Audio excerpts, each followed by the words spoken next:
ಯಾರಾದರೂ ಒಂದು ಕಡಿಮೆ ಬೆಲೆಯಲ್ಲಿ ಆರ್ಚರ್ಡ್ ಟ್ರ್ಯಾಕ್ಟರ್ ಹಾಗೂ ಒಂದು ದಿಂಡು ಹುಡುಕ್ತಾ ಇದ್ರೆ ಹಾಗಾದರೆ ವಿಡಿಯೋನ ಸ್ಕಿಪ್ ಮಾಡಿದೆ ಕೊನೆವರೆಗೆ ನೋಡಿ. ನಮಸ್ಕಾರ ಎಲ್ಲರಿಗೂ, ಮಲ್ಲು ಹತ್ತನೇ ವಿಕೆ ಯೂಟ್ಯೂಬ್ ಹಾಗೂ ಇನ್ಸ್ಟಾಗ್ರಾಮ್ ಪೇಜ್ಗೆ ಸ್ವಾಗತ. ಇವತ್ತಿನ ಒಂದು ವಿಡಿಯೋದಲ್ಲಿ ಒಂದು ಟ್ರ್ಯಾಕ್ಟರ್ ಹಾಗೂ ಒಂದು ದಿಂಡು ಮಾರಾಟಕ್ಕಿದೆ ಸ್ನೇಹಿತರೆ. ಇದರ ಬಗ್ಗೆ ಸಂಪೂರ್ಣವಾದ ಮಾಹಿತಿ ತಿಳಿದುಕೊಳ್ಳೋ ಮುಂಚೆ ಇನ್ನೂ ಯಾರು ನನ್ನ ಯೂಟ್ಯೂಬ್ ಮತ್ತು ಇನ್ಸ್ಟಾಗ್ರಾಮ್ ಪೇಜ್ಗೆ ಫಾಲೋ ಹಾಗೂ ಸಬ್ಸ್ಕ್ರೈಬ್ ಆಗಿಲ್ಲ, ದಯವಿಟ್ಟು ಫಾಲೋ ಹಾಗೂ ಸಬ್ಸ್ಕ್ರೈಬ್ ಮಾಡಿಕೊಳ್ಳಿ. ನಿಮ್ಮ ಹತ್ತಿರ ಹಾಗೂ ನಿಮ್ಮ ಸ್ನೇಹಿತರ ಹತ್ತಿರ ಯಾವುದಾದ್ರೂ ಸೆಕೆಂಡ್ ಹ್ಯಾಂಡ್ ವಾಹನಗಳು ಮಾರಾಟಕ್ಕಿದ್ದರೆ ಸ್ಕ್ರೀನ್ ಮೇಲೆ ಕಾಣುವ ನನ್ನ ನಂಬರ್ಗೆ ಫೋಟೋ ಮತ್ತು ಡೀಟೇಲ್ಸ್ ಅನ್ನು ಕಳಿಸಿ. ನನ್ನ ಯೂಟ್ಯೂಬ್ ಮತ್ತು ಇನ್ಸ್ಟಾಗ್ರಾಮ್ ಪೇಜ್ನಲ್ಲಿ ಅಪ್ಲೋಡ್ ಮಾಡಿ ಕೊಡ್ತೇನೆ ಸ್ನೇಹಿತರೆ. ಇನ್ನು ಈ ಆರ್ಚರ್ಡ್ ಟ್ರ್ಯಾಕ್ಟರ್ ಹಾಗೂ ದಿಂಡಿದ ಸಂಪೂರ್ಣವಾದ ಮಾಹಿತಿ ನೋಡಿದ್ರೆ ಇದು 2023 ಮಾಡಲ್ ಆಗಿದೆ.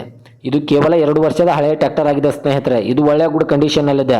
ಇದಕ್ಕೆ ಸಂಬಂಧಪಟ್ಟ ಡಾಕ್ಯುಮೆಂಟ್ ಎಲ್ಲ ಫುಲ್ ಕ್ಲಿಯರ್ ಹಾಗೂ ರನ್ನಿಂಗ್ ಅಲ್ಲಿವೆ. ಈ ಟ್ರ್ಯಾಕ್ಟರ್ದ ಇಂಜಿನ್ ಆಗಿರ್ಬೋದು, ಗೇರ್ ಬಾಕ್ಸ್ ಆಗಿರ್ಬೋದು ಒಳ್ಳೆಯ ಗುಡ್ ಕಂಡೀಷನ್ ಅಲ್ಲಿವೆ. ಹಾಗೂ ಫ್ರಂಟ್ ಆ್ಯಂಡ್ ಬ್ಯಾಕ್ ಟರ್ಬೈನ್ ಕೂಡ ಒಳ್ಳೆಯ ಗುಡ್ ಕಂಡೀಷನ್ ಅಲ್ಲಿದೆ ಸ್ನೇಹಿತರೆ. ಇದರ ಲೊಕೇಶನ್ ನೋಡಿದ್ರೆ ಬೆಳ್ಳೂರು ಲೊಕೇಶನ್ಗಾದ್ರೆ ಆರ್ಚರ್ಡ್ ಟ್ರ್ಯಾಕ್ಟರ್ ಹಾಗೂ ಒಂದು ದಿಂಡು ನೋಡೋದಕ್ಕೆ ಸಿಗುತ್ತದೆ ಸ್ನೇಹಿತರೆ. ಇವುಗಳ ಇವಾಗಿನ ಮಾರಾಟದ ಬೆಲೆ ನೋಡಿದ್ರೆ ಕೇವಲ 5,30,000 5,30,000 ಅಂತ ಓನರ್ ಹೇಳ್ತಾ ಇದ್ರೆ. ಇದೇನು ಫಿಕ್ಸ್ ರೇಟ್ ಅಲ್ಲ ಸ್ನೇಹಿತರೆ. ನನ್ನ ಇನ್ಸ್ಟಾಗ್ರಾಮ್ ಅಕೌಂಟನ್ನು ಫಾಲೋ ಮಾಡ್ಕೊಂಡ್ರೆ ಇನ್ನೂ ಕಡಿಮೆ ಮಾಡಿ ಕೊಡ್ತಾರೆ.